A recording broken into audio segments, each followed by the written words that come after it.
The Lord सभी को। आपको पता है जब आप इफिसियों की किताब पढ़ेंगे, पहला अध्याय उसके चौथे वचन में लिखा है कि परमेश्वर ने हमें जगत की उत्पत्ति से पहले मसीह यीशु में चुन लिया है। हालेलुया। जगत की उत्पत्ति का मतलब होता है कि जब दुनिया बनाई भी नहीं गई थी, उसके पहले से परमेश्वर हमको जानता है, आपको और मुझको। Hallelujah, thank you Jesus. ये बात जो है हमारा दिमाग समझ नहीं पाएगा, लेकिन हमारी आत्मा इस बात को अच्छे से समझती है। तो आपको और मुझको परमेश्वर ने दुनिया की नींव रखने से पहले चुना है। हो सकता है आप 5 साल पहले प्रभु में आए हों, या 10 साल पहले, या 20 साल पहले, या 50 साल पहले आप प्रभु में आए हों, और आपको लगता होगा कि प्रभु ने तो मुझे 20 साल पहले चुना, 10 साल पहले चुना। लेकिन ऐसा नहीं है प्रियो। प्रभु ने आपको जगत की उत्पत्ति से पहले चुन लिया था। दुनिया बनाने से पहले ही परमेश्वर आपको और मुझको जानता था। हालेलुया। तो अगर परमेश्वर आपको और मुझको जानता है पहले से ही, तो क्या वो हमसे जुड़ी हुई चीज़ों को नहीं जानता होगा? क्या हमें क्या ज़रूरत है, क्या उन बातों को नहीं जानता होगा?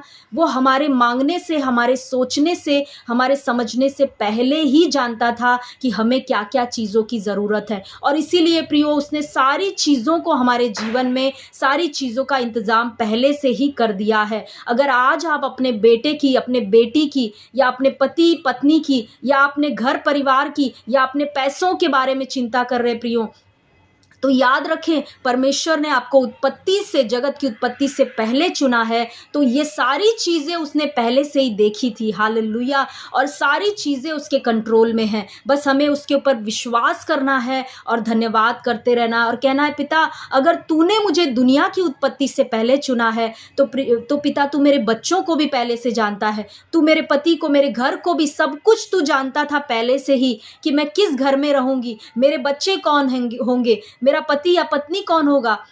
तू सब कुछ पहले से ही जानता है। और पिता, इसीलिए तू इन लोगों को देख, तू इनकी सारी चिंता ले, मैं किसी की चिंता नहीं करूंगी। तो अगर आज आप किसी भी चीज़ की चिंता कर रहे प्रियो, तो ये जान लें कि आपको जगत की उत्पत्ति से पहले ही परमेश्वर ने चुना है।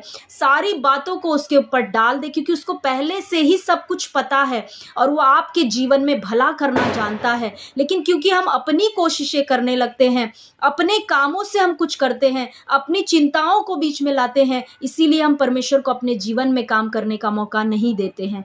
लेकिन आज हमें जानना है इस बात को, और उसके ऊपर पूरी तरह से भरोसा करना है, और उसके ऊपर अपनी सारी चिंताओं को डाल देना है, और धन्यवादिता के साथ भरते हुए निरंतर उसकी स्तुति करते रहना है। Hallelujah. God bless you all. और प्रभु आप सभी से प्रेम करते हैं, बहुत ज़्यादा परमेश्वर आप सभी से प्रेम करते हैं। God bless you all. Thank